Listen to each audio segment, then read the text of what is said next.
Ya, estimados, bueno, hoy día la clase les dije el título de interacción de plantas y hongos fitopatógenos.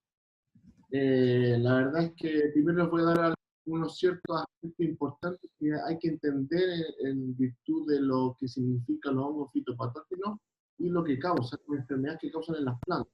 Hay varios conceptos que me gustaría a lo mejor que ustedes recuerden de lo que ustedes han visto previamente en su pregrado. Por ejemplo, dentro de los que están acá en el curso, a ver, por ejemplo, para hacer algo más interactivo el curso, ¿ah? Y sea más motivante para usted, por ejemplo, voy a tomar a la lista y como lo anoté, voy a anotar perdón, y no me he presentado, me voy a presentar, pero me desconfigura todo el computador, pero después lo voy a cerrar para que me vean y vean que soy real y no un computador. Ahí dónde está.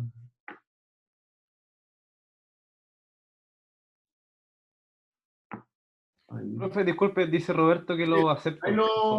Ahí está. Vale. Ya que me vean. Don Roberto, ¿me escucha?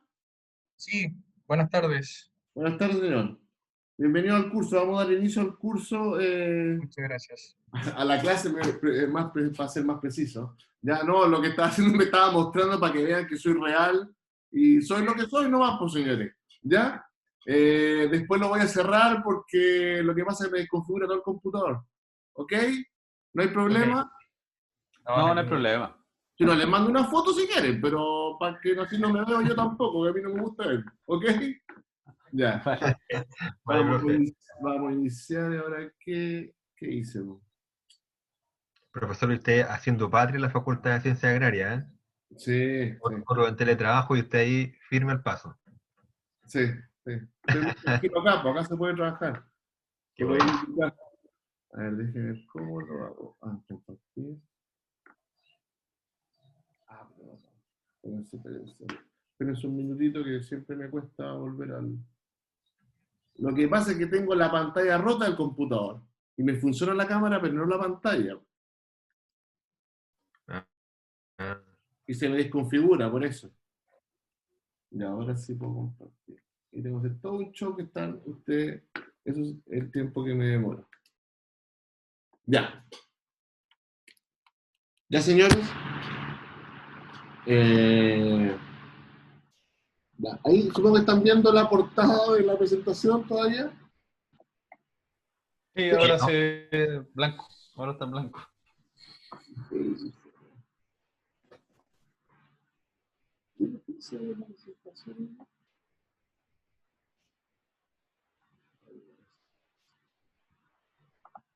¿Se ve ahora?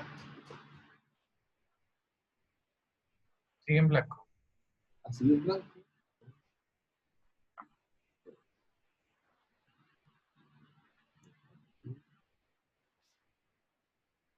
Ahora espero que sí. Ahí sí. ¿Sí se ve? Ya.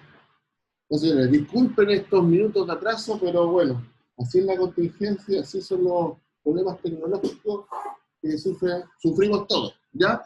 Espero que estén todos bien y vamos a empezar, ¿ya? Estaba hablando, por ejemplo, lo que iba a comentar es que iba a nombrar, por ejemplo, acá en La Vega, que me perdí. Lo importante, quiero tomar como ejemplo, por ejemplo, cuál es tu área de interés estás haciendo el doctorado. Eso quería saber un poquito más de cada uno, así que lo voy a interrogar un poquito. ¿Ok? Y que no me quiera contestar, no me conteste, obviamente. Aquí nadie está obligado. Ya. Carla Vega, hola, ¿cómo? Hola, profesor. Yo estoy cursando el magíster de Ecología Aplicada en segundo año. Ya. O sea, tú estás terminando ya. Eventualmente. Sí. Ya. Y en la tesis la tesis, la verdad es que, bueno, mi interés es como el ecosistema de bosque. Ya. Pero finalmente terminé en el efecto del fuego en la microbiología del suelo, por el tema de los incendios forestales. Sí, no, perfecto, sí. Sí, se entiende. Sí, es como un tema relativamente nuevo acá en el instituto. Así que ahí he estado como explorando desde la inexperiencia, obviamente, y desde los cursos de fitopatología que tuve en agronomía, pero que es totalmente diferente. Ya. ¿Y tú eres Eh, agrónomo? ¿Cómo? ¿Eres ingeniero agrónomo de dónde? ¿De acá? Sí, de ahí de la Facultad de Ciencias Agrarias. Ya. ¿Y con quién está haciendo la tesis ahora? Con un ecólogo, Ian Acuña, no sé si lo ubicas. No me... Es de acá del instituto, ¿no es cierto? Sí, lo conozco a todos los del instituto. Sí, Ya, bien, me parece. ¿Estás terminando entonces? sí, estoy ya en la recta final, la Ya, verdad. ya, qué bueno. Qué bueno. Ya, para seguir, señor Nicolás Tapia, que tengo como segundo nombre. Hola, ¿cómo está, señor? Hola, hola. Bien, gracias. ¿Usted? Bien, bien, bien. Oye, cuénteme usted, pues, señor. Yo estoy en el primer año del Magíster en Ecología Aplicada también. Ah, también, ya, perfecto. Sí. ¿Cuánto? De pregrado soy veterinario de la U de Conce. Ah, ya. Y estoy trabajando en la tesis con el profe Freddy Mora. Estamos haciendo, o sea, queremos hacer, porque todavía ni siquiera empiezo, Ya, estudio de diversidad funcional en ecosistemas semiáridos, por ahí en la región de Coquimbo, donde el profe tiene un ensayo de eucalipto, pero queremos orientarlo como a una cuenca hidrográfica. ya, perfecto. Entonces, en eso estamos. También es algo un poco nuevo, así que nos está ayudando Jocelyn Esquivel, que es de Forestal de la U de Conce. Ella nos está ayudando un poquito porque es como un tema un poquito nuevo para el profe y para mí sobre todo. Ya. Así que en eso estamos. Muy interesante, bueno, te felicito. ¿Ya? Ujú. Jorge Guajardo, aló, buenas tardes, señor. Hola, profesor.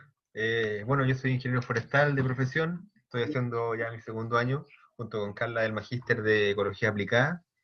Y en tema de tesis estoy trabajando en base a un defoliador, un minador de hoja, en este caso el Leucopteris cinuela, que ataca a las plantaciones de álamo, principalmente salicácea en general, y su relación con el parasitismo, su asociación, ¿cierto?, con parasitoides naturales y además con algunos insecticidas. Así que ese es mi tema de tesis. Estoy trabajando con el profesor Blas Lavandero y Eduardo Fuentes. Perfecto. Bien. Ya lo habíamos visto en el curso de sanidad vegetal, Señor, protección vegetal. avance de protección vegetal. Correcto. ¿Ahí? ¿Eso? Sí, lo habíamos visto en ese curso. Ah, ya. Es que sanidad vegetal no es lo mismo que el curso de avance de protección vegetal. Sí, no, fue en el curso de avance en protección vegetal, sí. Ah, ya, perfecto. Muy bien, señor. Ya. Señorita Lisette Basualto, buenas tardes, ¿cómo está? Hola, buenas tardes, muy bien. Yo Cuéntenos. soy, yo soy alumna de primer año del doctorado en ciencia agraria. Ah, ya, de acá. Ya. Yo estoy trabajando en el análisis espectral, hiperespectral y termal de Eucalyptus cladocalix, de un estudio que está en el norte. Ya. Soy tesista del profe Frey también, Ya. entonces, y soy de profesión, yo soy ingeniera en bioinformática. Ah, ya. Ya. Mira, qué bien. ¿Y tú, Sí, soy una mezcla bien rara, pero... tienes beca? ¿Cómo? ¿Tienes beca? Sí, yo estoy con la CONICIT. Ya. Ah, qué bueno. Te felicito. Ya. Y está en tu primer año y ya estás trabajando en la tesis, así que la felicito. Muy bien. Así hay que hacerlo. Claro, ahora estamos recién partiendo también, así como investigando, porque al igual que con Nicolás, estamos como un poco en el mismo tema, este es como un área súper nueva, entonces estamos recién con el profe informándonos, aprendiendo más sobre fenómica, para poder así realizar correctamente los ensayos en campo. Ya, perfecto. Ustedes están bajo el proyecto Fondesit también, ¿no es cierto? ¿O hacen? Sí, Sí, sí, los dos. Muy bien. Y para terminar, señor, si no vamos a estar hasta mañana interrogando a uno, pero viene don Roberto. Don Roberto Villa. Buenas tardes, profesor. Le cuento, mi formación es también como Lisset, bioinformático. Me encuentro también cursando el primer año de doctorado en ciencias del Instituto de Ciencias Biológicas y actualmente estoy realizando mi unidad de investigación en frutilla. En realidad, más bien enfocada a la interacción hongos con frutillas, hongos antárticos aislados que supuestamente le confieren tolerancia al estrés por sequía a las plantas. Y estoy trabajando en esta unidad con el ¿Molina? doctor Patricio Ramos. Ah, ya, ya. Eso. Muy bien, mira qué interesante. Muy bien, son de bien pues, señores, así que nada, pues bienvenido al curso y espero que sea de interés, ¿ya? Para seguir y que avancemos, hablar un poquito, bueno, del tema, prácticamente lo que les voy a tratar de hablar y comentar hoy día y también que interactuemos, es sobre las interacciones que se producen entre una planta y un hongo fitopatógeno, y principalmente enfocado cómo atacan un hongo fitopatógeno, qué armas tienen estos hongos fitopatógenos para poder atacar a la planta, y a su vez también qué mecanismo de defensa tienen las plantas, que es lo cual también nos interesa. ¿Ya? Y aquí también ustedes están viendo una diapositiva en cual aparece una serie de revistas donde ustedes pueden encontrar cualquier detalle, cualquier cosa que ustedes profundizar en el tema, principalmente enfocados en la interacción que pueda tener tanto de defensa o de ataque de un fitopatógeno o de una planta, lo pueden encontrar en cualquiera de estas revistas. Son todas revistas, yo creo que ustedes las deben conocer, y si no, siempre es importante conocerlas. La primera revista era Plant Physiology and Biochemistry, es una muy buena revista que habla de la fisiología y la bioquímica de las plantas principalmente, y también enfocado, y aquí también lo pone, dentro de la interacción entre la planta y los microorganismos. No necesariamente todos son fitopatógenos, pero sí hay bastantes microorganismos que son asociados a la rizósfera, al suelo, que ayudan a la planta. ¿Ya? Tenemos otra revista también, Plantis, y una revista que está principalmente enfocada en todo lo que tiene que ver con los agentes causales y enfermedades que afectan a las plantas, y también, en cierto modo, también a las interacciones que pueden haber entre uno y otro. También abajo la sigue otra muy buena revista también, que es enfocada sobre la interacción molecular entre las plantas y los microorganismos. Esta es una revista también de alto impacto, una de las más importantes, que está principalmente enfocada en la interacción entre plantas y microorganismos. Bueno, está la revista Frontiers, que tienen varias áreas, por decirlo. La Frontiers está como la in Plant Science, hay otra en Microbiology, etc. Y es también una muy buena revista que abordan también las interacciones que pueden entre la planta y un patógeno o también un microorganismo benéfico. ¿Ya? Y otra cada revista, si bien se pierde un poquito, si no es la más importante en cuanto a fisiología y planta, es Plant Physiology, ¿ah? De la Sociedad Americana de Estados Unidos, norteamericana de Fisiología. Es la revista de una de las mayor impacto a nivel internacional. Su calidad es tremenda, son los principales trabajos relacionados en fisiología, se publican en esta revista. Y también otra revista también que es más reciente, pero lo cual no quiere decir que sea menos importante, ¿no? Otra revista como Plant, ¿ya? Pero hay una diversidad de revistas que ustedes pueden, hoy en día, usar como herramientas para buscar información. Hoy en día es mucho más fácil el acceso a todo este tipo de revistas y a la comunicación que hay entre las revistas, ¿ya? Espero que varias de estas por lo menos hayan conocido o empiecen de a poco a conocer, ¿ya? Bueno, principalmente, bueno, no sé si todos me conocen, porque uno no tiene por qué conocerme tampoco, pero dentro de lo que yo me dedico tiene que estar relacionado con los hongos fitopatógenos. Yo soy fitopatólogo. ¿Y qué es el fitopatólogo? El fitopatólogo es entre comillas, el doctor de las plantas, ¿ya? Es el estudio de las enfermedades y de los agentes causales de la enfermedad. Y principalmente me enfoco en las enfermedades causadas por hongos que afectan a especies frutales de importancia. Y esta región es importante en la producción frutícola, como también en otros cultivos, y lo cual no quiere decir que también podamos ver otros tipos de cultivos, ¿ya? Pero principalmente mi trabajo de investigación, tesis y todo lo que involucre está muy enfocado hacia a enfermedades causadas por hongos en especies frutales, ¿ya? Otro aspecto importante que tienen que conocer dentro de la fitopatología, que es la rama que estudia las enfermedades y los agentes causales, es la rama que ve todo con las enfermedades, ¿ya? En plan. Y hay que tener tres conceptos claros, creo yo, para entender lo que es la fitopatología. Y tres conceptos que le van a permitir entender muchas veces aspectos que se aborden dentro de la fitopatología y en las revistas y en los artículos científicos. Uno es la etiología. No sé, alguien, por ejemplo, para interactuar un poquito, ¿alguien sabe lo que es la etiología? ¿O tiene algún...? Estuve estudio de las causas de una enfermedad, de los agentes causales y cualquier factor predisponente. Correcto, la etiología es eso, es el estudio del agente causal, es qué realmente causa una enfermedad. Eso es, el estudio del agente causal, ¿ya?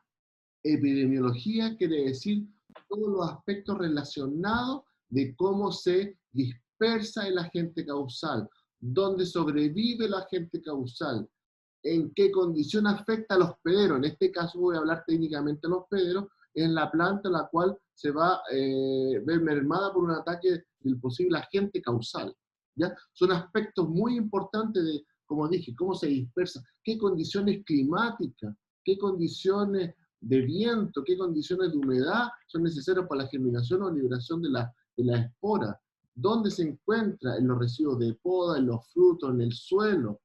Tiene que ver todo, temperaturas de crecimiento, todo eso tiene que ver con la epidemiología, ¿ya? Y una tercera rama bien importante dentro de la fitopatología es el control, que es el estudio de las medidas para mitigar y controlar las enfermedades y sus agentes causales. Y por favor, nunca confundir lo que es la enfermedad, el nombre de la enfermedad, con el agente causal, que a veces es común encontrar esa equivocación, ¿ah? Por si acaso. Ya. Y dentro, bueno, ustedes pueden ver la diapositiva, dice enfermedad de la madera en frutales y enfermedad de pre y post cosecha de frutas, que son las dos grandes líneas en cual por lo menos me trato de dedicar dentro de la docencia y dentro de la investigación, ¿ya? Obviamente me pueden detener por cualquier cosa que quieran indagar. Bueno, acá ver un poquito de ejemplo, puedo darle algunos ejemplos de cuál es el impacto de la enfermedad y cómo se ven a nivel de campo, ¿ya? Y para que sea un poquito también un poquito más entretenida la clase, y entienda uno más claro de cómo ataca y cuál es el impacto del ataque de un fitopatógeno en una planta. Y aquí lo que ustedes están observando son manzanas. ¿Conocen las manzanas? ¿Les gustan las manzanas, señores? Yo creo que sí. Ya, muy bien. Y me gusta. La que están viendo que el cultivar Fuji, un cultivar crocante y muy dulce. ¿Ah? Es muy rica, a mí me fascina, y a mi hijo también. Bueno, y la Fuji, sin lugar a dudas, tienen problemas. Y no solamente, o sea, voy a hablar de problemas en el sentido de que dentro de la producción agrícola podemos encontrar una serie de problemas en la producción que pueden estar en distintos estados de la cadena productiva, ¿ya? Pero lo vamos a facilitar y vamos a irnos al huerto. En el huerto acá presenta un problema. En el huerto ustedes, bueno, están viendo esta manzana. ¿Ven mi cursor, no es cierto? ¿Estoy dando vuelta? Ya, bueno. Aquí están viendo una lesión en la manzana, que, bueno, tendríamos a sospechar que no es algo sano, porque yo no me comería esto. ¿Ustedes se la comerían? No, tampoco. Con juguito tal vez sí. No puede ser, ya. ¿Ya? Pero vamos, no, ¿ya? Sí, no hay que desperdiciar. No, pero vamos a tratar de decir, oye, esto no es mira, esto se ve firme, de un color parejo, rojizo, lo que yo espero, que sea, que sea bicolor, etcétera. Pero aquí se ve una lesión y de una textura blanda, ¿ya? Y se empieza a repetir.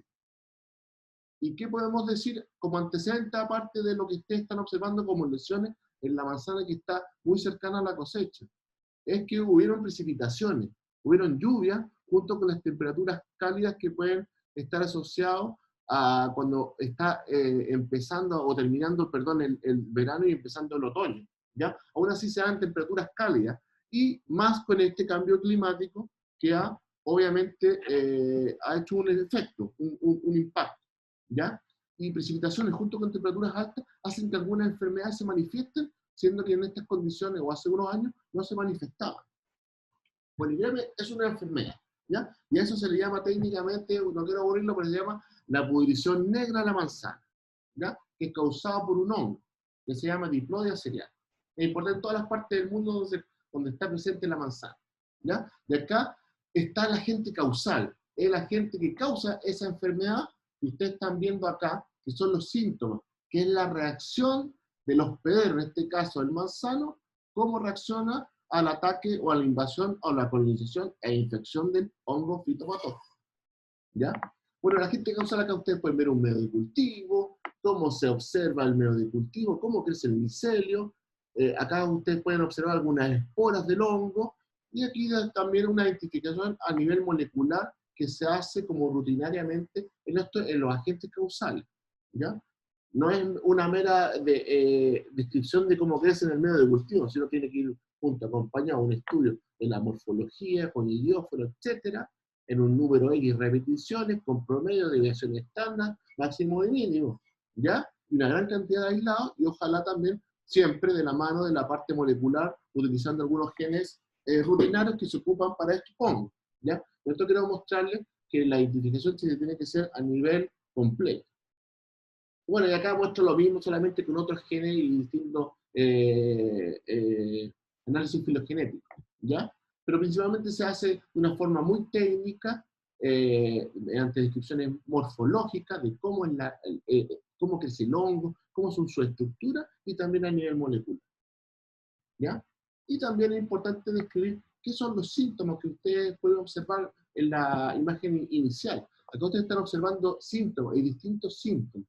Esto es lo que se llama después en la prueba de patogenicidad. No sé si alguno ha escuchado de la prueba de patogenicidad, ¿ya? Pues las pruebas de patogenicidad son importantísimas, la cual nos van a permitir, es el procedimiento en lo cual nos va a permitir determinar si el agente causal que nosotros estamos aislando inicialmente y observamos y identificamos inicialmente, es capaz de reproducir los síntomas que nosotros observamos inicialmente. Y para comprobar eso se realizan las pruebas de patogenicidad, o también, o como se llama completamente, los postulados de Koch, que espero que varios de ustedes hayan escuchado. Ya, bueno, lo importante es demostrar los síntomas, ¿ya? Y cuando hayamos demostrado los síntomas en las condiciones que nosotros observamos, hemos completado los postulados de Koch y podemos establecer que un agente causal es el agente causal de una enfermedad, ¿ya? También con esta imagen podemos observar que no solamente hay un solo hongo que ataca, sino pueden haber varias distintas especies de hongos que producen a su vez distintos síntomas, ¿ya? Obviamente las de arriba podemos decir que son muy similares, son lesiones de color parda, y acá en la margen inferior tenemos ya un sintomatología totalmente distinta, en que se ven distintos como aureola o lesiones circulares que van asociadas al daño, y acá una coloración negra y, créanme, firme, a diferencia de las tres anteriores que son una pudrición blanda. Esto es una pudrición firme, causada por este organismo, ¿ya? No lo voy a nombrar para no aburrirlos, pero igual lo voy a aburrir, es que se llama Phasidophyllus washingtonensis. Bueno, todos estos son hongos, ¿ya? Eso en cuanto a la etiología. Y algunos ejemplos ¿Profe? ¿Son hongos filamentosos? Correcto, todos son hongos filamentosos, y también tenemos algunos hongos que crecen como levadura, o son levaduriformes, pero prácticamente todos los que les voy a hablar son hongos filamentosos. Hay algunos también hongos inferiores y hongos superiores. Dentro podemos separar los hongos que son inferiores, podríamos decir, de algún modo, también llamados cromistas, pero no los quiero aburrir, pero el asunto es que hay hongos inferiores, y esos hongos inferiores tienden a ser muy acuáticos. Y no sé si han escuchado de los homicetes, pero hay unos que se llaman Pythium o Phytophthora. Y esos hongos están muy asociados a reproducir estructuras que se pueden mover en el agua. Esos son hongos inferiores. Y los hongos superiores, ya filamentosos como tal, son los que ustedes pueden observar en la diapositiva. La diplodia, la Botrytis cinerea, que es el hongo, es como la Arabidopsis thaliana en la fisiología. En la fitopatología es Botrytis cinerea, ¿ya? Es el hongo que puede atacar filamentoso, y ejemplo de, como dentro de todo, el gran fitopatógeno que es capaz de atacar a más de 400 especies distintas, ¿ya? Y que es un hongo que produce una gran cantidad de pérdida a nivel de alimentos y de una gran variedad de especies frutales, de cultivos, hortalizas, semillas, etc. ¿Ya? Volviendo al tema de algún ejemplo de la epidemiología, me siguen un poquito asociado al término de epidemiología, que les dije son todos los aspectos relacionados de cuáles son las temperaturas necesarias, dónde sobrevive el hongo, cuándo se libera, cuándo se liberan las colillas, necesita de precipitaciones, qué temperatura necesita para la infección, es capaz de realizar daños o pudriciones después de almacenaje o solamente en temperatura ambiente. Son varios aspectos que uno tiene que ir estudiando para describir la epidemiología. Y si nosotros conocemos la epidemiología, podemos conocer cómo se desarrolla el hongo, en qué condiciones, y obviamente podemos implementar algunas maneras de manejo. Por eso es importante estudiar la epidemiología, ¿ya? Y un ejemplo que les quiero mostrar, solamente muy simple, es acá ustedes pueden observar almacenaje a 0 grados en días, desde 15, 30, 45 y 60, en manzanas que ustedes observaron previamente, donde estas fueron inoculadas y se almacenaron. Y acá podemos observar dos cosas. Uno, acá tenemos el eje del G, que tenemos la lesión, diámetro de la lesión, en milímetros, versus el tiempo de almacenaje. Y acá podemos separar dos cosas. Los hongos como Phaseopinia washingtonensis y Phaseolus lacerum, por un lado, que son capaces de crecer a 0 grados, no así las diploides. Eso es lo que uno puede observar, y esos son estudios epidemiológicos que nos van a permitir, por ejemplo, determinar que todos hongos, en este caso Phaseopinia washingtonensis y Phaseolus lacerum, son hongos que causan pudriciones durante la post cosecha, durante el almacén. No así las diploides, que no son capaces de crecer a 0 grados. Por lo tanto, un manejo que podríamos tener rápidamente si tenemos problemas con diploides es enfriar las manzanas lo más rápido posible. Pero en cambio, si tenemos, por ejemplo, manzanas que tenemos un historial en un huerto, que tenemos problemas, supongamos, con estos dos hongos, ¿qué harían ustedes? ¿La guardarían por 60 días? No. No. De ninguna manera. La vendo antes. Correcto, esa es la idea. Y para eso se hacen estos tipos de estudios epidemiológicos. También acá tenemos otro ejemplo que muestra cuán susceptible va a ser la manzana a medida que se acerca hacia la madurez. Aquí me faltó, bueno, tiempo, siempre la trato de actualizar, pero me faltó poner los cambios bioquímicos y físicos que se van produciendo a medida metabólicamente y bioquímicamente y fisiológicamente en un fruto que desde que va cuajando hasta medida que va madurando. Por ejemplo, para que recordemos un poquito de la fisiología, en cuanto a fisiología, los frutos verdes, que a medida que va cuajando, va cambiando su aspecto de verde, va madurando, ¿no es cierto? Y eso significa unos cambios bioquímicos importantes en los frutos, y flores, y etc. Esto significa, en general, los frutos son menos susceptibles al ataque de hongo, y eso es lo que estamos observando a medida que están más cercanos a su cuaja, o más inmaduros estén. Pero a medida que van madurando estos frutos, y eso es lo que estamos observando en el gráfico, acá, con los mismos 4 hongos que les nombré anteriormente, y para no aburrirlos, las diploides, Phaseopinia washingtonensis y Phaseolus lacerum, acá ustedes están observando cómo se comportan estos 4 hongos, donde ustedes pueden observar que los 4 hongos son capaces de causar pudriciones a medida que va madurando el fruto, y son mucho más, mayor el impacto en la fruta a medida que está más cercana a la cosecha. Eso es lo que está mostrando. ¿Ya?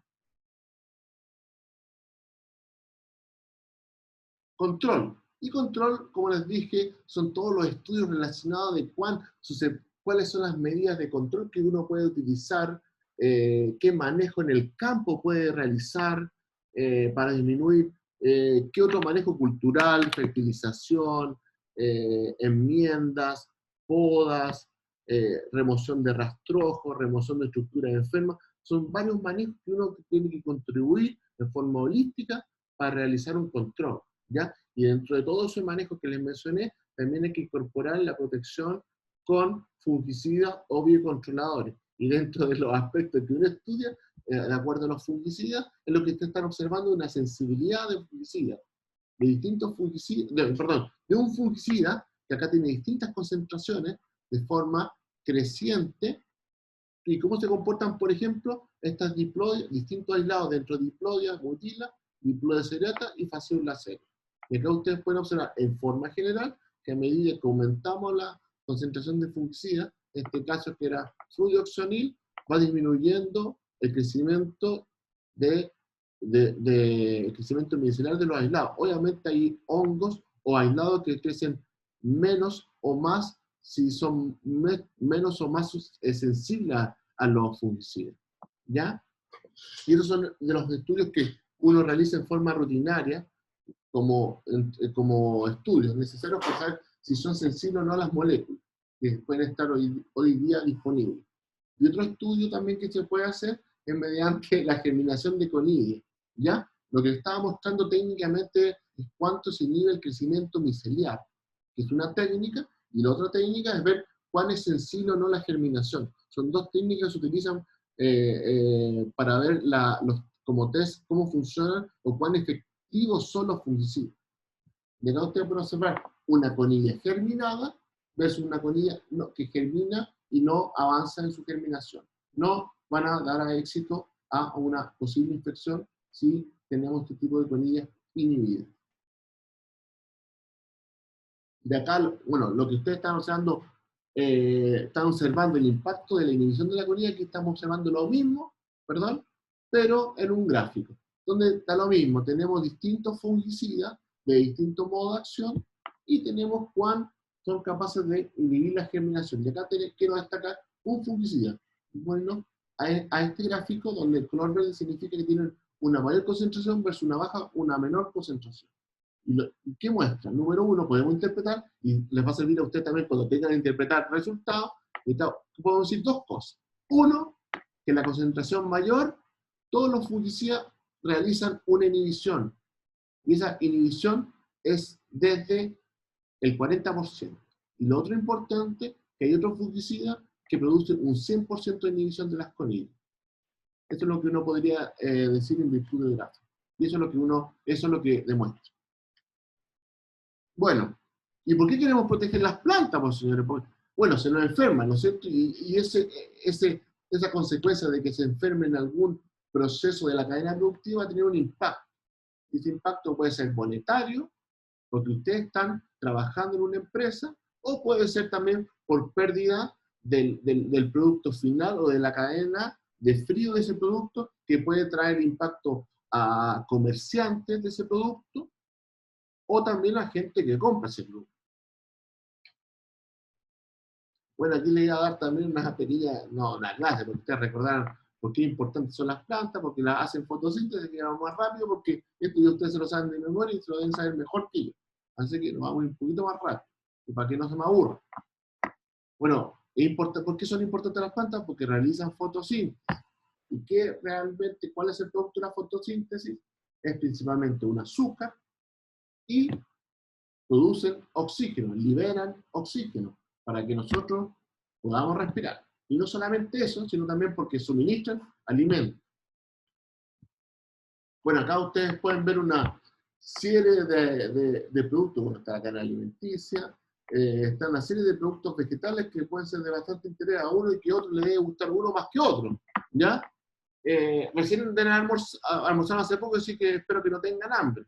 Y el que tenga hambre, coma algo nomás, ¿ya? Bueno, aquí tenemos fruta, cerezas que les deben gustar, maíz, frutos secos de bastante interés, y hoy en día traten de consumir bastante frutos secos, porque hay bastante literatura que muestra que sirve bastante para prevenir el Parkinson y cualquier demencia. Coman, así que yo estoy comiendo, así que comamos frutos secos, señores.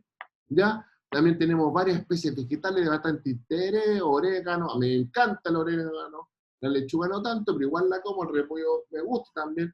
Bueno, y la serie de acelga, que también espero que a ustedes les guste, el cilantro también, ¿ya? Y acá también tenemos otros ajos, por ejemplo, ajos que se hacen, ¿ya? Son productos que obviamente son alimentos, unos pueden ser básicos y otros ya de otro tipo de suplementos. Y acá tenemos un cereal que se inunda, el arroz, ¿ya? Espero que a todos les guste, a mí me fascina el arroz, ¿ya? Así que el arroz es un producto muy importante, un cereal muy importante de alimentación básica para gran parte de la población mundial, como el maíz, como también el trigo, ¿ya? Acá tenemos el fruta, una gran cantidad de variedad. Mira, acá tenemos una gran cantidad de ciruelas, la variedad de ciruelas, esto es ciruela orgánica que se ven apetitosas. Bueno, hay mercados orgánicos, convencionales, integrados, ahí tiene que ver qué producto quiere cada cliente, ¿ya? Pero aquí uno puede observar en general qué se observa, un producto de calidad, llamativo, coloriento, que le llama la atención a uno, ¿ya? Y la idea es para que se venda y alguien lo compre. Bueno, aquí también era para que este ejemplo que también son importantes las plantas, porque también obviamente, y como son ustedes del magíster en ecología, más importante, ¿cuál es el impacto que tienen todas estas especies vegetales en la biodiversidad y la mantención de los ecosistemas? Sin lugar a dudas, fundamental para el desarrollo y el mantenimiento de la vida, y a todo nivel. ¿Ah? Y aquí están ustedes observando, bueno, ahí estoy yo, el que no me vio en vivo, ahí puede observar una foto, estoy prácticamente igual, a lo mejor un poquito más gordo, ojalá que no, pero así es. Y aquí está el profesor Lola. Aquí prácticamente lo que estoy mostrando son los bosques de secuoya. No sé si conocen, pero las secuoyas son los, junto con los eucaliptos y junto con los, ay, se me olvida el otro, la araucaria, uno de los especies vegetales leñosas más antiguas, ¿ya? Y son capaces de crecer metros, y son de una...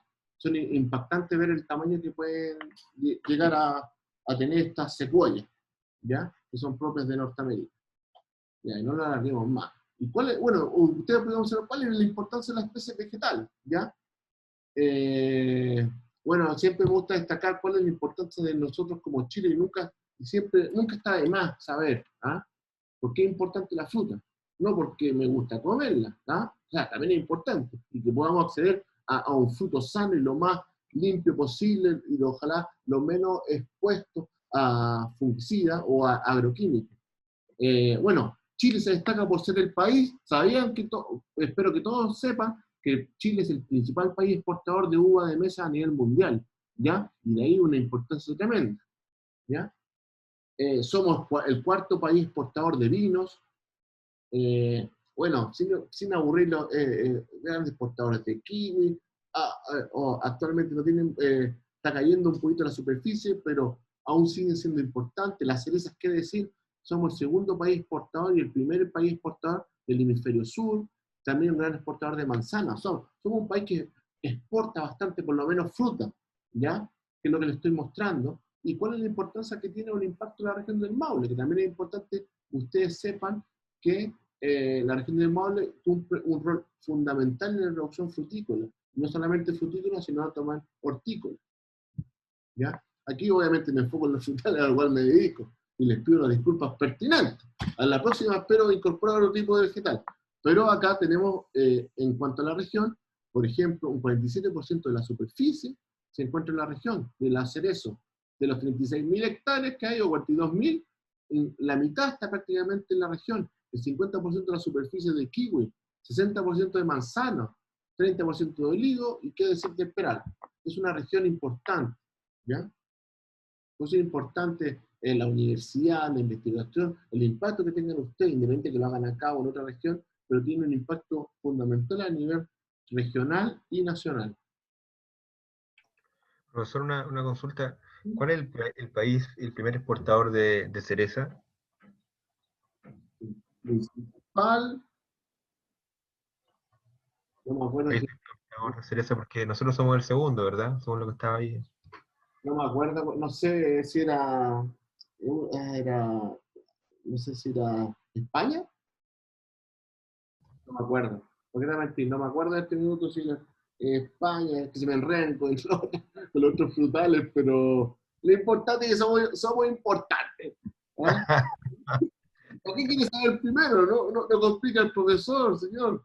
Sí, el segundo y vamos a pasar luego al primero. Eso es lo importante.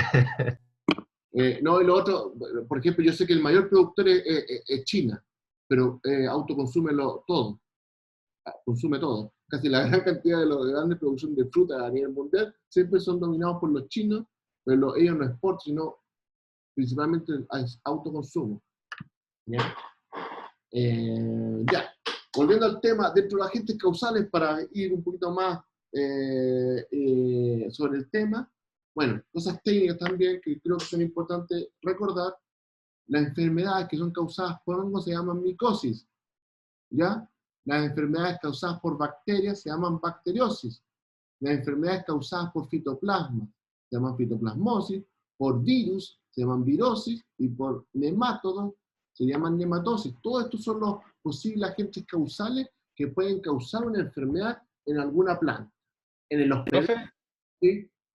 consulta, ¿qué son los fitoplasmas? No lo había escuchado antes. Fitoplasma, por decirlo en forma burda, ¿ya? Son parecidas a las bacterias, pero sin pared.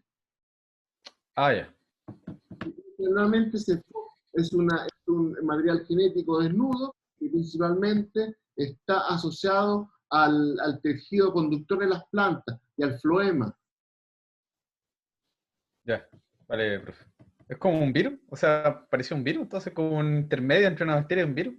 Sí, más o menos, puedo decirlo en forma simple, sí, sí. Mm. Ya, vale, gracias. Ya, a ver. Ya. El triángulo de la enfermedad. Básico también. Para que se produzcan enfermedades, es necesario que se produzcan o concurran tres aspectos muy importantes. Uno, tiene que haber un hospedero que va a estar susceptible. Este hospedero puede ser una fruta, puede ser el árbol mismo, puede ser una especie vegetal, un cereal, una especie ornamental, una especie forestal, ¿ah? Una especie ecológica, como ustedes quieran, puede ser un hospedero. ¿Ya? Tenemos un patógeno virulento, que se los mencioné, puede ser un fitoplasma, puede ser un virus, un viroide, un nematodo, un hongo, una bacteria, otra planta parásita, y condiciones ambientales que son propicias para la multiplicación y crecimiento del patógeno, como también muchas veces pueden ser condiciones ambientales que pueden predisponer al hospedero a que sea susceptible. Ejemplo, si llueve bastante en una determinada zona por un determinado tiempo, pueden, dependiendo del cultivo, por ejemplo, los nogales, los paltos tienen problemas son muy susceptibles a las raíces, ¿ah? A ciertas condiciones, ya el exceso de humedad, ¿ya? Por lo tanto, si tenemos un campo en el cual el suelo hay bastante lluvia y hay una acumulación de esa agua, y eso obviamente va a predisponer muchas veces a que las raíces, el sistema radical, sea más susceptible a hongos propios del suelo. Y los hongos como Phytophthora están asociados a ese problema. Por lo tanto, para que se busque una enfermedad es importante que se produzca el triángulo de la enfermedad, ¿ya? Y muchas veces, dependiendo de la enfermedad, también actúa otro componente, como pueden ser los vectores, ¿ya? Y estos vectores pueden ser otros microorganismos o insectos, como también el mismo ser humano.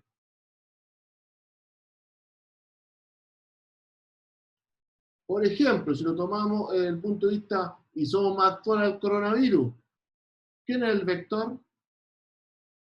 ¿Saben quién puede ser el vector? Bueno, más que el vector en realidad, ¿quién es el mismo? El ser humano actuaría como un mismo vector que es capaz, enfermo, seguir contagiando a otras personas.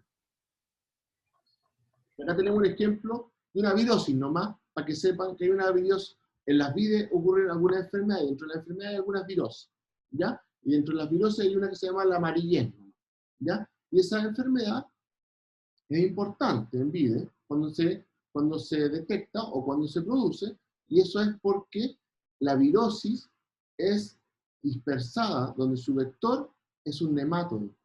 Por lo tanto, hay el punto de control es el nematodo. ¿Ya? Tenemos que controlar al nematodo para no tener la dispersión de la virosis, por ejemplo.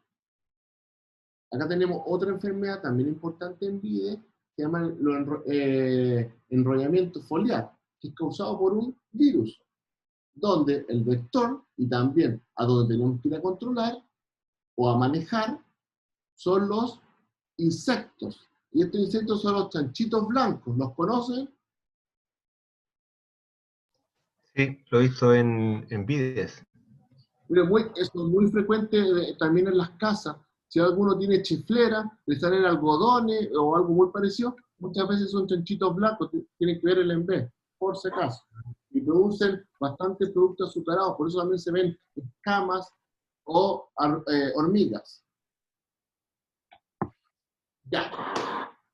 Bueno, la enfermedad. ¿Qué es la enfermedad?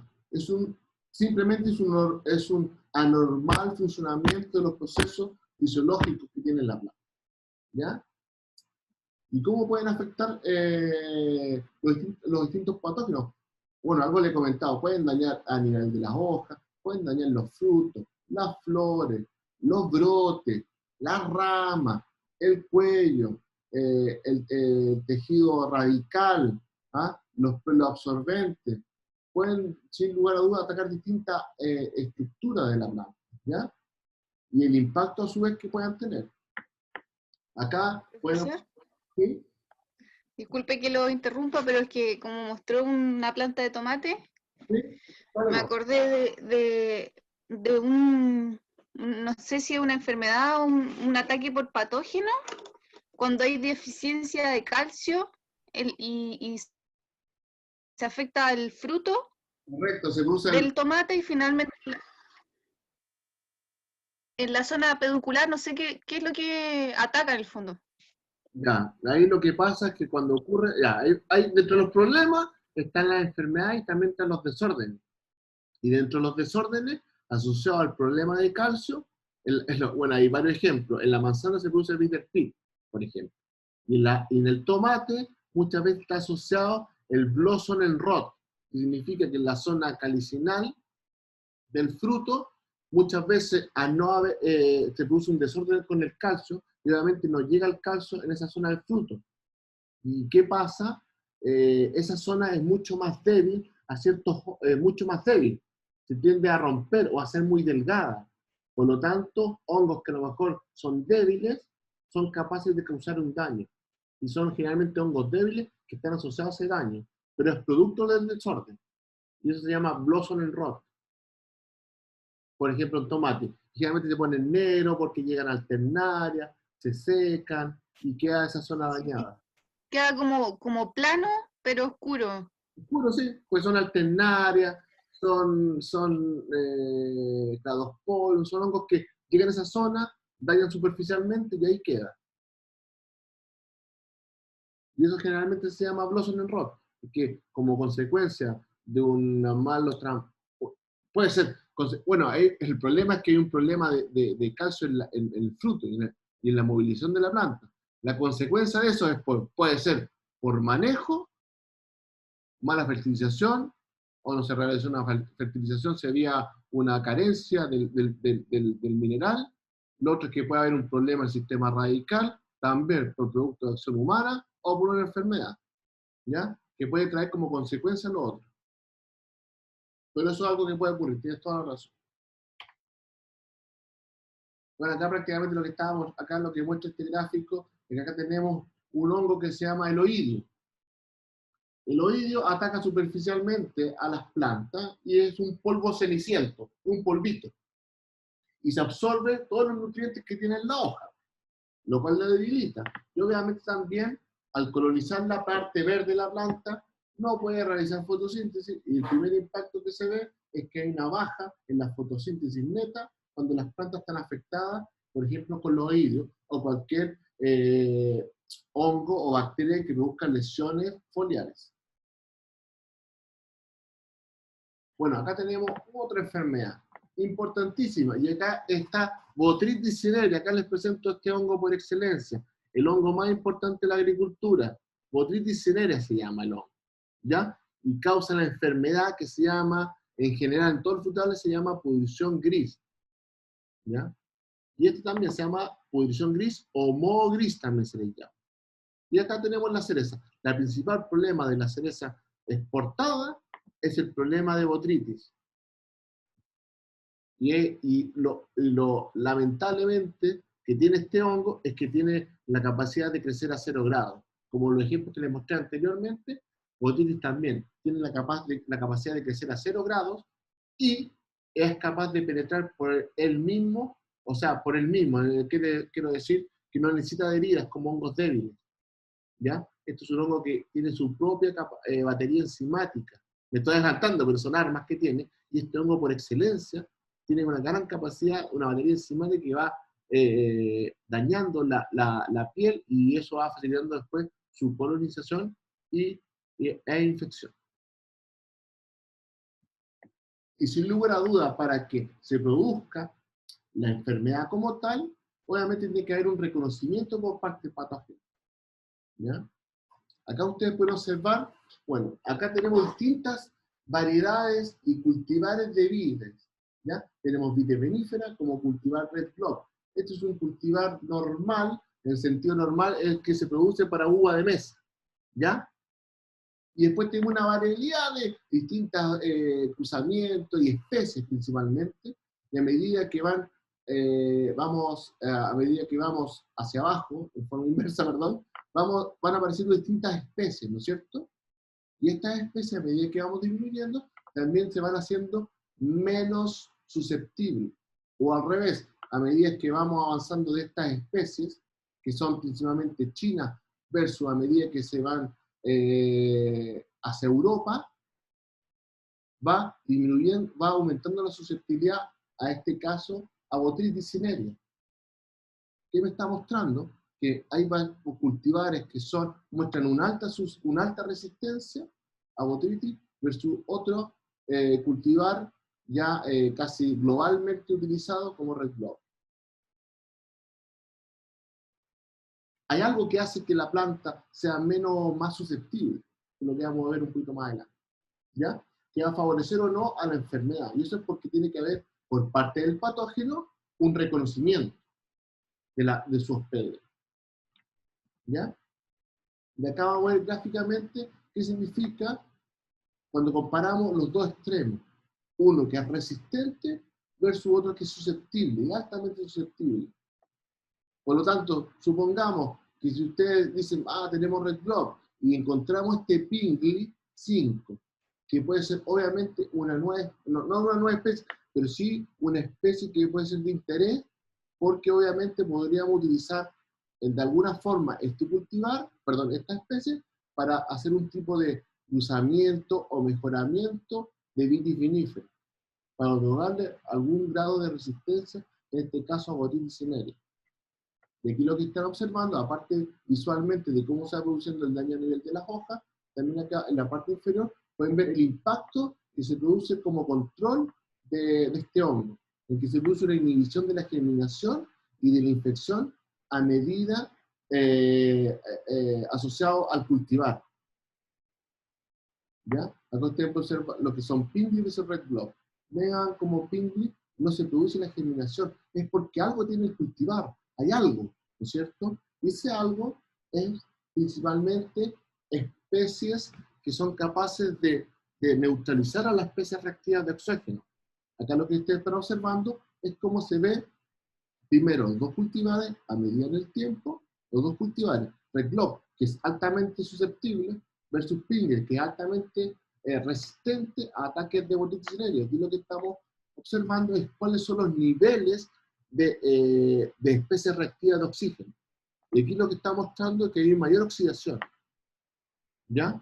Asociado principalmente en la Red Glove, no así la Pingley. ¿Y eso por qué? Es porque este cultivar tiene una gran capacidad de detoxificación o tiene una gran capacidad de enzimas que son capaces de neutralizar a la especie reactiva de oxígeno. Antioxidantes, alfa-tocoferol y otros compuestos antioxidantes que son capaces de neutralizar esta especie reactiva. Y eso es así como realiza el control o la inhibición este cultivar de Botrytis cinerea. Acá tenemos otro ejemplo de cómo va interactuando, en cierto modo, el hongo y la planta, y cuál es la consecuencia también cuando incorporamos otro microorganismo. Yo le estoy tratando de hablar de forma muy simple de cuando ataca un patógeno a una planta, pero también cuando interviene otro microorganismo hace mucho más complejo la comunicación, ¿ya? Y en la realidad se da así, también la realidad es que la planta tiene que pensar, cuando hacemos estudios, lo miramos desde un punto de vista, siendo que las plantas en forma simultánea está ajeno a las condiciones medioambientales, a enfermedades varias, a ataques simultáneos de insectos, ataques de nemátodos, etc. Y tiene que eso comunicarlo en diferentes vías. Y ahí vamos a volver a esto, ¿ya? Y para eso, obviamente, tiene que haber un reconocimiento por parte del patógeno. Tiene que haber señales, va a haber una transducción y una respuesta. Principalmente, el hongo percibe la señal. Y una vez que recibe la señal, va a dar la orden de germinar o de producir algún tipo de respuesta por parte del patógeno. ¿Ya? ¿Y qué va a censar? ¿Qué va a censar el patógeno? Va a censar algunos patrones moleculares.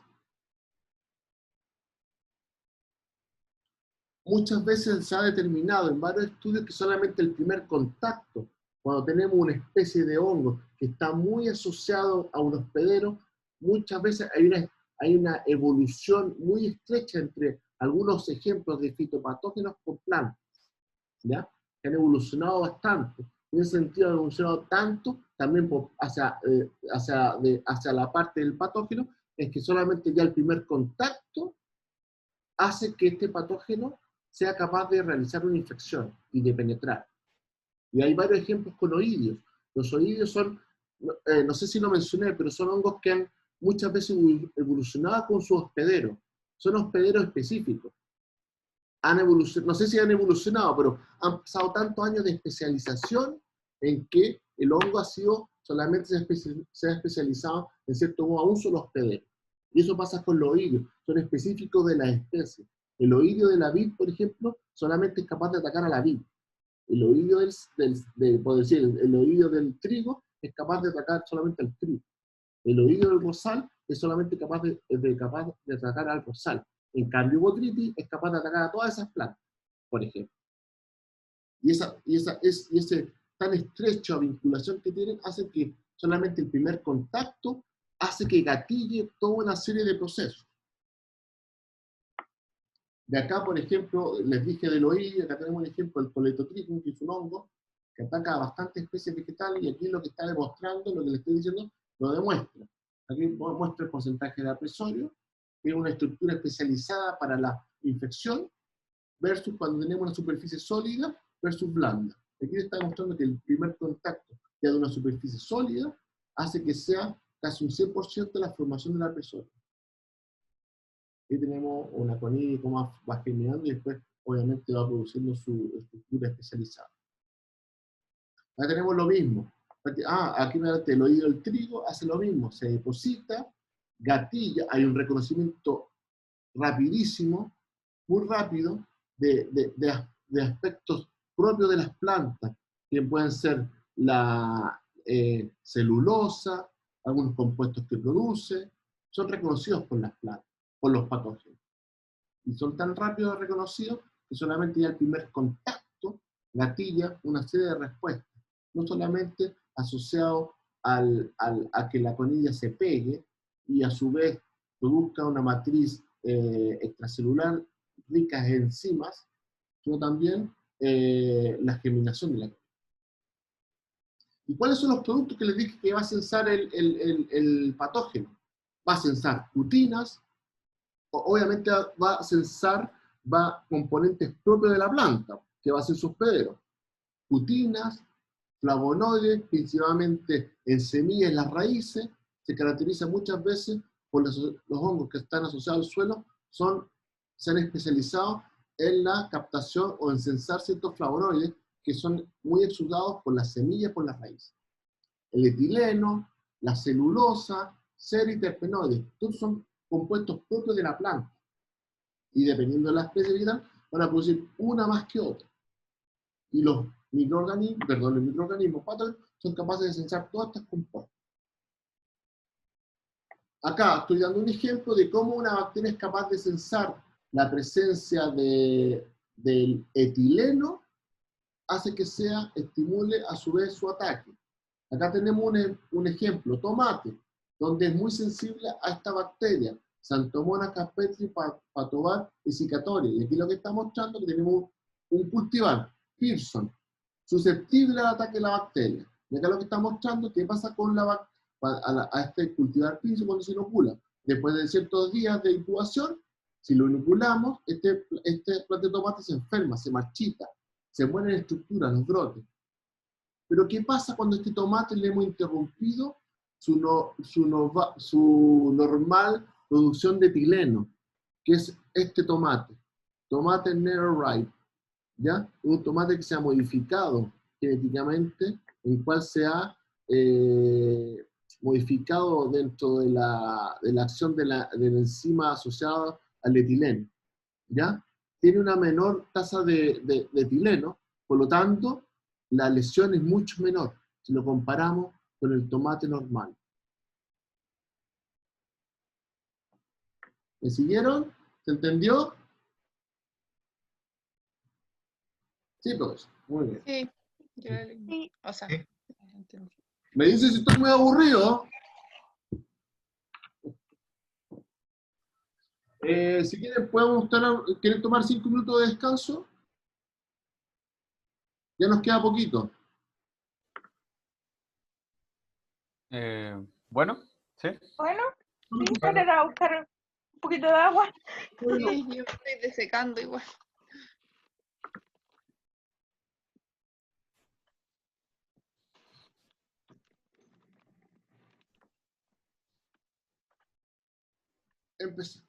Ya.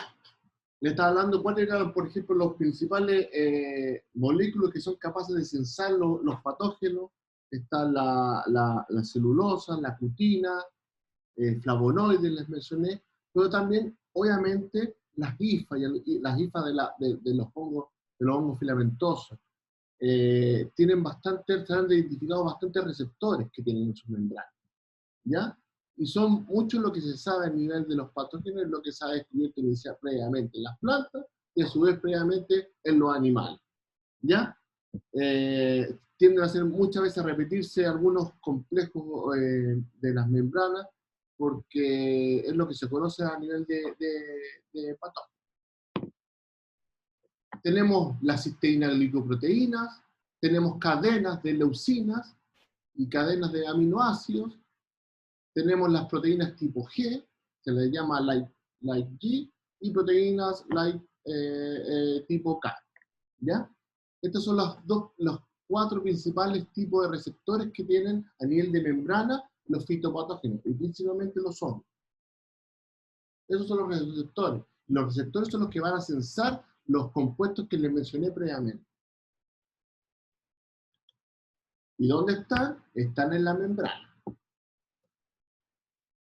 Acá tenemos una estructura de cómo es una hifa y cómo están ubicadas sus distintos organelos a nivel celular. Son obviamente pluricelulares, y lo importante es que también va de una membrana, doble capa lipídica, ¿ya? Donde se ubican sus receptores. Lo otro importante mencionar, y aquí está destacado, que la parte siempre, generalmente más activa que poseen los hongos, son las puntas de la hifa. Es como va creciendo y desarrollándose la hifa. Bueno, acá está la cadena lipídica, ¿para qué la voy a explicar? Si eso lo saben muy bien, y ahí están los receptores que son capaces de censar los compuestos que les mencioné por parte de la planta.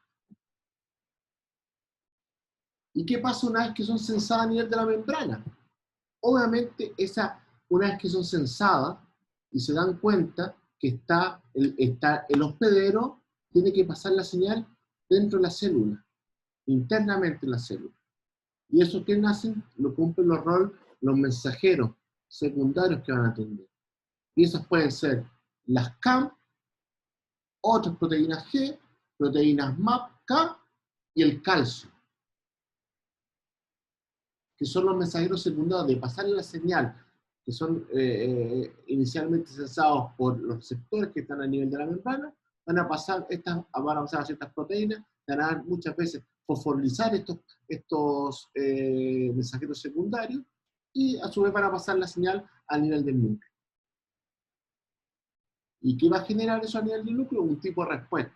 Ese tipo de respuesta se han identificado dependiendo de qué tipo de respuesta. Hay varios genes que se han identificado, no los voy a aburrir, pero hay 1500 millones de genes que están caracterizados para distintas funciones, y obviamente puede desencadenar la germinación o formación de apresorios, producción de un conidrióforo, no germinación porque a lo mejor pueden haber condiciones adversas, etc. ¿Ya? Que pueden censar obviamente los microorganismos, y generalmente el modo en el cual estoy explicando es muy similar a las plantas, y también en los animales. Aquí, bueno, un ejemplo nomás de cómo, obviamente, en este caso, muchas veces las plantas, aquí tengo la señal, ¿cuál va a ser? Van a ser los monómeros de cutina que están a veces superficialmente en las hojas, en las plantas, ¿ya? Y eso, obviamente, algunos monómeros que son, a su vez, censados por algunos microorganismos fitopatógenos, como en este caso tenemos varios hongos, ¿ya? Y son capaces de censar eso. Una vez que son capaces de sensar esos monómeros, ellos a su vez, yo les dije, son capaces de desencadenar una serie de procesos, ¿no es cierto? Y una serie de respuestas. Esa serie de respuestas puede ser, les dije, desde adherirse, de producir enzimas, o de generar algún tipo de estructura. Y acá, por ejemplo, ellos pueden a su vez aumentar la señal. ¿Y qué pueden hacer estos microorganismos? Van a producir mayor cantidad de enzimas. Para que degraden más, al degradar más, van a liberar más monómeros de cutina. Si liberamos más monómeros de cutina, van a ser más fuerte, en cierto modo, la señal, y eso va a contribuir a desarrollar más rápido el proceso de infección o lo que quiera, o lo que tenga predeterminado el agente causal. Acá gráficamente lo que les expliqué es cómo lo va haciendo, ¿ya? A medida que va censando, se va dando cuenta que su planta hospedero, se da cuenta que hay monómeros, ojo, dice el receptor, encontramos los hospederos, le avisa el núcleo dice, ok, vamos a producir más cutinasas para degradar más esto, aumentar la señal, y así podemos avanzar lo más rápido posible hacia el proceso de penetración y de infección. Acá un gráfico, este es un dibujo mío, no será como el anterior, pero bueno, trato. Vamos a suponer que este cuadrado es una hoja, un rectángulo que parece hoja, ¿ya?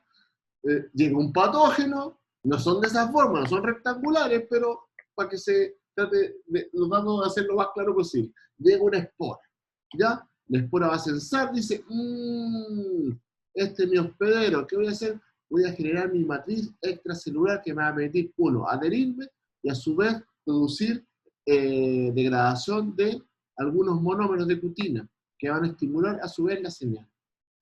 Va a llegar nuevamente al receptor, va a pasarlo a mensajeros secundarios, CAMP o proteínas MAPK, que se van a ir fosforilizando, hasta pasárselo directamente al calcio o a especies también reactivas de oxígeno que también pueden actuar como mensajeros secundarios y pueden transmitir la señal hacia el núcleo. Ahí se ve el núcleo, la ADN de dibujar, no es lo mejor, no será como Watson y Crick, pero se puede observar algo. ¿Y qué va a generar ese tipo de respuesta? Va a generar una germinación. De ahí, bueno, otra estructura y la infección.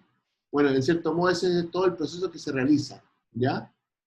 De algunas enzimas nomás las voy a dejar para que ustedes después lo puedan observar más claramente, pero lo importante es que sepan que hay armas, ¿ya? Esas armas son algunas enzimas. Y acá está, no lo voy a abrir, pero está toda esta serie de enzimas que pueden actuar por parte del patógeno. ¿Y cuáles son las consecuencias? Estos tipos de daños, por ejemplo, una enfermedad que afecta a los árboles, a las vides, son enfermedades de la madera, son los que pueden causar daño a nivel de la madera. Y usted puede observar unos que se ven unas puntuaciones negras, otro amarillo, otro café, etc. Y son distintos complejos fungosos, donde cuando hay una posición blanda de la madera, quiere decir que se degrada la parte dura, que es la cutina. ¿Ya? Por lo tanto, esos hongos que producen una posición dura, como es este ejemplo, producen una gran cantidad de cutinasas. Y a su vez, lo contrario, cuando tenemos, por ejemplo, esto amarillo, que es una posición blanda de la madera, están actuando una hongos que son basidiomycetes, y en este caso además inocutis, y que produce ese cutinas una gran cantidad de celulasa, que degrada a la celulosa. Y va a quedar la parte blanda de la madera. Acá tenemos el hongo por excelencia, el hongo fitopatógeno por excelencia, Botrytis cinerea, principal patógeno en el kiwi, en la uva, en la manzana, en la ciruela, en la frutilla, y puedo seguir hasta mañana mencionándole donde más importante. Es un hongo muy importante, ¿ya? Y posee una gran cantidad de armas enzimáticas y también la capacidad de crecer a 0 grados. Estos hongos a su vez también poseen otras armas que pueden ser de mayor impacto hacia, por ejemplo, la población humana como animales, como pueden ser la producción de toxinas, que son metabolitos secundarios que son capaces de producir estos microorganismos como propios de su metabolismo. Y de eso les puedo mencionar, por ejemplo, la patulina, que la deben haber escuchado, y la oclotoxina A, que son dos micotoxinas que son muy importantes a nivel mundial. Y otra serie de micotoxinas que tenemos capaces de producir estos hongos. ¿Ya? Bueno, esto para ratificar nomás el rol de la enzima para otitis cinerea y a medida que se ha mutado la otitis cinerea en el sentido de disminuir su capacidad de enzima, obviamente el daño es menor si lo tenemos con un cultivo, ¿ya? Y cuando se ha modificado su capacidad enzimática. Acá muestra lo mismo principalmente, hay que ir ahora hacia la planta. Bueno, estos principalmente son distintos hongos filamentosos. Este otro hongo que quiero dar también como ejemplo, como botitis, que es capaz de producir también una gran cantidad de enfermedades. En la manzana, en los cítricos, en los limones que usted puede haber tenido en su casa, es muy típico ver una pudrición azul, que es causada por Penicillium expanso, ¿ya? Es un hongo que se llama Penicillium. Ese hongo produce una gran cantidad de pérdida de manzana, como también en la uva. Es un hongo y así como se ve su conidiófilo, sus conillas y cómo se ve el crecimiento en medios de cultivo. Acá tenemos dos ejemplos de hongos. Antes le estaba mostrando dos hongos que son Penicillium y Botrytis, que son capaces de causar daño a una gran cantidad de hospederos. Por lo tanto, son muy distintos a los que son hospederos específicos, como les dije, y les mencioné los oídos y también las rollas. Si alguna vez escuchan de las rollas, lo tienen que acordarse que las rollas son específicos también. Si alguien le está hablando de la roya del café, yo aprendí en la universidad que las rollas y el café solamente es capaz de atacar el café, y es muy distinta a la roya del trigo. Acá básicamente lo que estamos mostrando del daño es la capacidad de los distintos hongos. Acá tenemos enfermedades de la madera, donde usted en la imagen anterior puede observar los daños en la madera, esto como se ve en forma externa, los síntomas, ¿ya? De la muerte de la estructura como consecuencia de la muerte de la madera. Si no tenemos madera, no hay conducción de agua, de hormonas, y obviamente no tenemos brote, no hay fotosíntesis, no hay fotoasimilado. Y esto en vide y esto en kiwi, donde un mismo especie es capaz de atacar un hospedero u otro.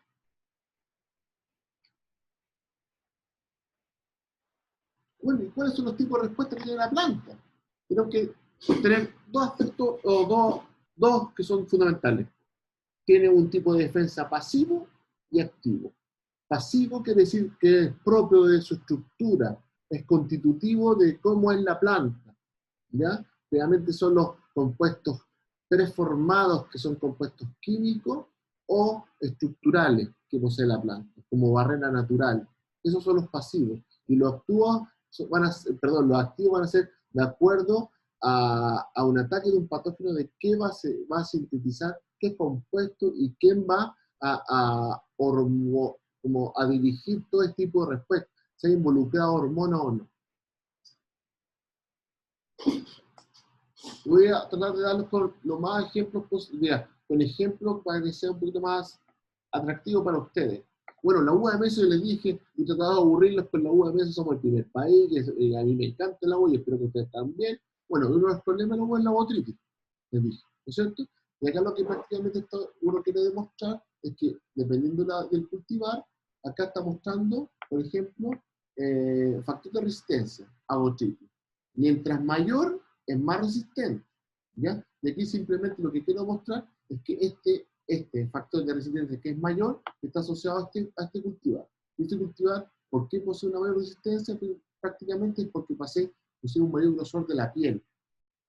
Versus Ruby Seedless, que es un cultivar altamente susceptible a ataques de botrytis cinerea, y se ve porque ya estructuralmente posee un menor grosor de la piel. Algo que es propio, constitutivo. Acá tenemos los mismos ejemplos, la vid, acá un cultivar rojo, acá Thompson Seedless, y aquí lo que está mostrando son los dos cultivares. En este caso tenemos los puntitos negros, que van a ser Thompson Seedless, la de color verde, y Ruby Seedless, que es la de color rojizo. Aquí lo que está mostrando es que a medida que aumentamos, si vemos acá el eje de las I, incidencia de pudrición gris, a medida que aumenta, es porque hay un menor contenido de cutícula. Lo otro importante es que a medida que aumenta, como dije, a medida que disminuye el contenido de cutícula, aumenta el daño. Y lo otro importante es que aquí está mostrando que son más susceptibles o tienen menos contenido de cutícula el cultivar Thomson Seedless, perdón, el cultivar Rubik Seedless en comparación con Thomson Seedless. ¿Ya? Otros compuestos que son preformados son los compuestos fenólicos de algunas especies vegetales, se destacan por tener. ¿Ya? Algunos tienen compuestos como desaldehído, que se ha comprobado en varios trabajos que han mostrado una capacidad de inhibición del crecimiento de botrytis cinerea y de otro hongo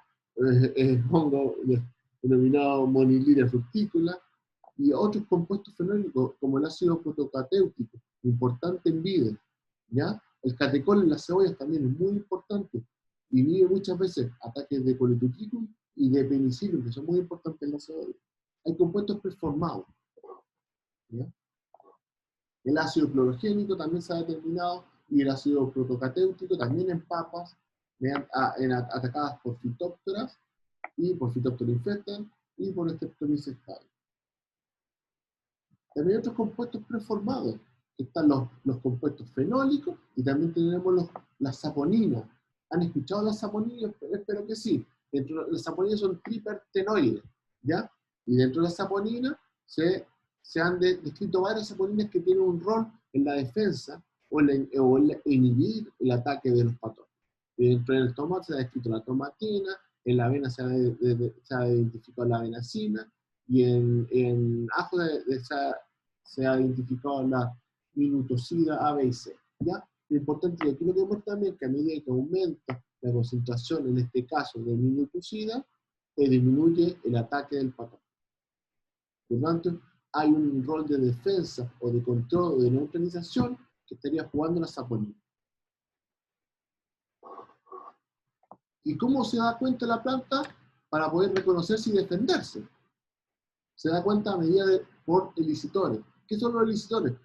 Van a ser como los mismos compuestos que ahora desde el punto de vista de la planta va a reconocer al patógeno. Son compuestos que provocan cualquier tipo de defensa en las plantas, que son constituyentes estructurales o generados por el patógeno. A su vez, yo le dije, todo lo que producía el patógeno también puede ser a su vez sensado por la planta. Enzimas, material extracelular, componentes de las paredes, quitina principalmente, glucanos, y toxina o especie reactiva tóxica. Eso es capaz de sensar. Esos son los elicitores que van a generar un tipo de reconocimiento y después una respuesta por parte de la planta. Es muy similar, no quiero repetir, pero es muy similar a lo que les dije mencionar inicialmente por parte del patógeno. Obviamente para las plantas es mucho más descrito, ¿ya? Donde tenemos receptores también a nivel de la membrana, tenemos las proteínas MAPK, que producen cadenas de cascada de MAPK que se va a ir fosforilizando, y a su vez va a pasar la señal, como les dije, a calcio o a especies reactivas de oxígeno. Tenemos cadenas de leucina, lectinas y RLK. También muchas veces se van a dar cuenta de cadenas cortas de aminoácidos, que van a ser los patrones que van a sensar las plantas al patógeno. Y de eso se han descrito varios patrones asociados, patrones moleculares asociados principalmente a algunos aminoácidos, y dentro de algunos se han identificado, como el 22 aminoácido FLG22. ¿Y cuáles son los mensajes secundarios? Que acá en las plantas están mucho mejor descritos. ¿Ah? Están ciertas proteínas quinasas, están las especies reactivas de oxígeno, como muy similar les dije, los patógenos. Tenemos óxido nitroso también, y algunas hormonas, el ácido salicílico, el ácido jasmonato y el etileno. Todos estos pueden jugar un rol como mensajero secundario, independientemente también como pueden ser como su rol como hormona, como mensajero primario. ¿Ya? ¿Cuáles van a ser muchas veces? ¿Cuáles son las respuestas que va a producir la planta? Uno, las proteínas de defensa, la fitoalexina, una muerte celular si va a ser un tipo de respuesta, u otro tipo de respuesta que puede ser el mecanismo de defensa adquirido, el SAP. Ahí va a depender qué mecanismo va a realizar uno la planta. Va a depender mucho de qué patógenos se van a presentar. ¿Ya? Bueno, aquí está precisamente una imagen que muestra la complejidad que está el reconocimiento y la detección de los patrones moleculares que les dije que son detectados por la planta al patógeno, que van a generar una serie de señales, como les mencioné, y de respuestas. ¿Ya? Ya tenemos que pensar que las enfermedades se van a producir principalmente porque obviamente hay una intervención humana, ¿ya? Pero que en condiciones naturales igual se presentan las enfermedades, ¿ya? Obviamente por la producción, por el manejo que estamos realizando, muchas veces tienden a incrementarse algunos problemas. Pero sin lugar a dudas las plantas a su vez muchas veces son capaces de tener algunos problemas por las estructuras mismas que poseen, los mecanismos propios, ¿ya? Pero en la naturaleza o en la vida productiva no siempre ocurre. Y por eso son las enfermedades frecuentes. Acá prácticamente lo que quiero mostrar es lo que se va haciendo en el trigo. En el trigo, como muchos de los cereales, se van haciendo mejoramientos genéticos. El mejoramiento genético se logra esto. Por ejemplo, tenemos distintas líneas de trigo, y estas distintas líneas de trigo muestran distinta susceptibilidad a ataques de roya. ¿Ya? Y aquí lo importante es que en el caso del arroyo y del trigo es un mejoramiento genético que se va haciendo anualmente o muy rápidamente, porque el hongo, a medida que se va, obviamente su hospedero va cambiando, el hongo también se va adaptando y también va cambiando molecularmente o químicamente, molecularmente, y va haciendo también a su vez el hospedero o el cultivar que era 1 año, 2 años o hace 3 años medianamente o muy resistente, sea ahora medianamente susceptible o susceptible. ¿Ya? Acá hay un ejemplo nomás, cómo se hace el arroz también como cruzamiento. Se ve un cultivar que se ve con una potencialidad que no presenta gran daño, perdón, que presenta daño, versus otro que no presenta gran daño. Es un cruzamiento, no es exitoso, y se puede lograr una línea parental en cual son resistentes al patógeno. Y algo muy común en la agricultura. Bueno, ¿cuáles son las respuestas? Y esto creo que lo más importante dentro de lo que podemos tener hoy día es la respuesta de hipersensibilidad y la respuesta sistémica adquirida, ¿no? La respuesta de hipersensibilidad, ¿de qué se trata? Es caracterizada por una rápida formación de una lesión necrótica en la zona. Eso es para impedir la posible diseminación que va a tener el patógeno, ¿ya? Fue descubierta en el año 1914 por reacción de la planta, una gramínea, a infecciones por hongo y virus.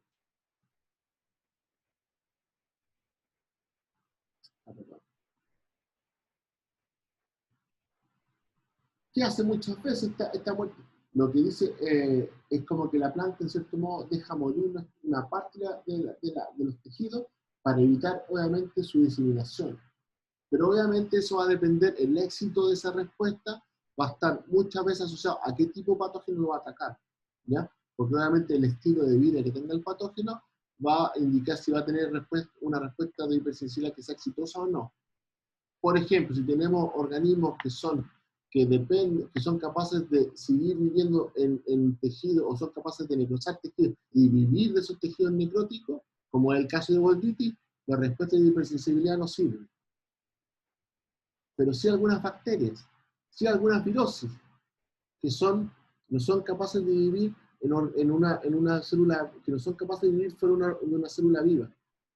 Por lo tanto, si nosotros necrosamos ese tejido, esa célula, no va a haber crecimiento o reproducción o multiplicación del patógeno. En algunos casos se puede dar para algunos hongos, principalmente para virus y bacterias, donde puede terminar muy bien la respuesta de hipersensibilidad. Acá tenemos un ejemplo de lo que pasa con la hoja del tabaco con alguna virosis, donde se va necrosando para impedir la asimilización de estas bacterias a nivel de la tejido de la planta. Acá tenemos otra respuesta de hipersensibilidad también en tabaco, y también se da con la bacteria Pseudomonas syringae, Patobaris syringae. Es muy altamente hipersensible. Y es más, una forma de estudiar la hipersensibilidad es con esta bacteria, en distintas especies vegetales, como el tabaco principalmente, como también en Arabidopsis thaliana. La respuesta de hipersensibilidad, después lo voy a mencionar, pero es como ir comparando, en cierto modo, con la respuesta de sistémica adquirida, en qué se diferencia. Por ejemplo, les dije que la respuesta de hipersensibilidad que está asociado a organismos que son principalmente parásitos obligados, que no pueden vivir fuera de una célula viva, está asociado principalmente a un muy pequeño rango de patógenos, no así la respuesta sistémica adquirida. Es inducida muchas veces por patógenos, a diferencia de la anterior, por patógenos que producen necrosis. Yo les dije, si un patógeno es capaz de producir necrosis, como lo es otitis cinerea, la respuesta de principalidad es nula, no va a causar ningún efecto. Pero a su vez, la respuesta sistémica adquirida sí. El tiempo entre la inducción y la expresión total puede ser de algunos días. En cambio, la respuesta sistémica adquirida es de minutos o horas. Confiere, en este caso, la respuesta sistémica adquirida confiere una protección a tejidos no expuestos a la inoculación del inductor. Es capaz de transmitir, de pasar la señal y de ser sistémico, como dice la palabra. No así la respuesta de hipersensibilidad. Es de larga duración, de semanas a meses. En cambio, la otra no. Esta también, a su vez, posee una protección no específica, contra un amplio rango de hospederos. No así la respuesta sistémica adquirida, que es muy específica para ciertos microorganismos, para ciertas bacterias, para ciertas viroses. Y la señal en el caso de la respuesta sistémica adquirida es translocable, principalmente por la translocación que va a producir el ácido salicílico, donde la respuesta es modulada principalmente por esta hormona, por el ácido salicílico. ¿Ya? O hay un aumento de las concentraciones y de su translocación, lo que va a producir muchas veces una serie de compuestos que van a utilizar principalmente algunas especies reactivas de oxígeno. Son una de las principales armas con que se va deteriorando todo microorganismo o todo microorganismo vivo. De hecho, nosotros ¿con qué luchamos a medida que nos vamos envejeciendo? Vamos perdiendo nuestra capacidad antioxidante. Y por eso nos vamos envejeciendo, porque nos vamos oxidando.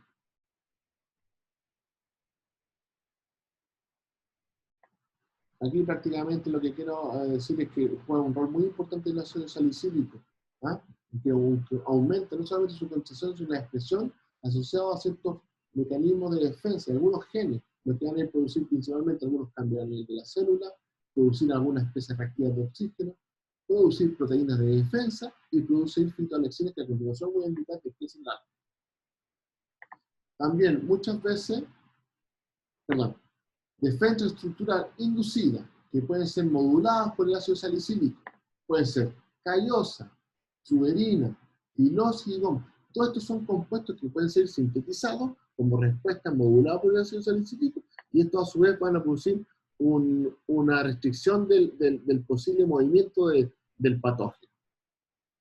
Todo esto son distintas formas de producir taponamiento de los tejidos por parte de la planta. También la producción de proteínas de defensa. Son proteínas que se han caracterizado en especies vegetales. No se ha identificado cerca ya de, creo que van en el número 20 proteínas se han identificado de proteínas de defensa. Se denominan proteínas PR y cumplen un rol en neutralizar especies reactivas de oxígeno. Y acá lo que quiero mostrar en forma muy simple, tenemos dos cultivares de papa, uno altamente susceptible y uno moderadamente susceptible. Aquí lo que está mostrando que en distintas zonas de posición de la planta, donde muestra que el cultivar que presenta una moderada resistencia, presenta una respuesta temprana, hay una producción temprana de algunos compuestos, y esos compuestos son proteínas PR, hay una producción temprana de proteínas PR, ¿ya? El cultivar moderadamente resistente, no así el cultivar susceptible. Es tardío y tampoco hay un movimiento de la zona local que ha afectado hacia el resto de la planta. Vean cómo el rol que cumple estas proteínas PR, no solamente en forma local, sino también es capaz de ser proximal hasta distal, en el cultivar que es moderadamente resistente. Solamente por presentar proteínas, una mayor capacidad de producción de proteínas PR, y no solamente en la zona de daño, sino más allá del tejido del daño. Acá tenemos otro ejemplo que muestra lo mismo. En presencia o en ausencia de la acción de estas proteínas, es como en este caso tenemos un cultivar normal de, podríamos decir, de soya, pero es un cultivar en el cual se ha aumentado la capacidad de proteínas PEA, una inhibición de en este caso, de la germinación de este hongo. Y fitoalexina son, para ir terminando, son los compuestos antimicrobianos de bajo peso molecular, ¿ya? Que espero que lo hayan escuchado bastante, que los compuestos fitoalexina son muy importantes y hoy en día el vino se está tratando de que tenga mayor cantidad de fitoalexina porque son bastantes compuestos antioxidativos que nos van a permitir a nosotros también tener una mejor respuesta ante la posible especial reactiva de oxígeno. Y así como vamos terminando y vamos a dar cerrar esta presentación con el ejemplo de la vid. Ya que les dije y me adelanté que cómo producía, qué hacía que la planta fuera, en este caso el cultivar, sea resistente a uno susceptible. ¿Ya? Y yo les dije, el impacto es porque es capaz de neutralizar la botritis. Pero ¿cómo es capaz de neutralizar la botritis? ¿De qué es lo que podemos ver?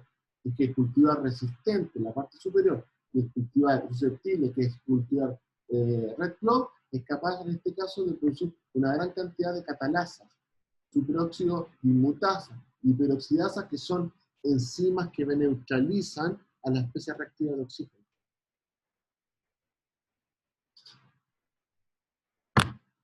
Eso, señores, les voy a dejar un par de diapositivas más para que ustedes puedan redondear y ver mayor detalle, pero esto es la clase y esto es lo que les quería mostrar en forma, tratar de ser lo más simple posible, algo que es muy complejo y también el tiempo que uno tiene también no es suficiente para mostrar todo.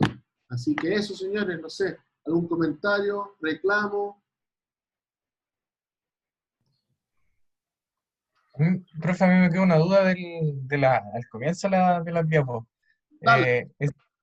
Usted mostró un fungicida que tenía 100% efectividad y mostró dos tipos de mecanismos por los que actuaban. ¿Usted sabe cuál es el mecanismo que ocupa ese antifúngico que tenía el 100%? Que fue una foto que la puse mal, que iba al final.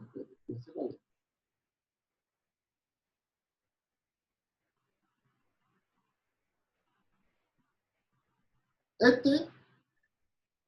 No, no, no, si fue de las primeras, no debe haber sido una de las cuarta, quinta diapo.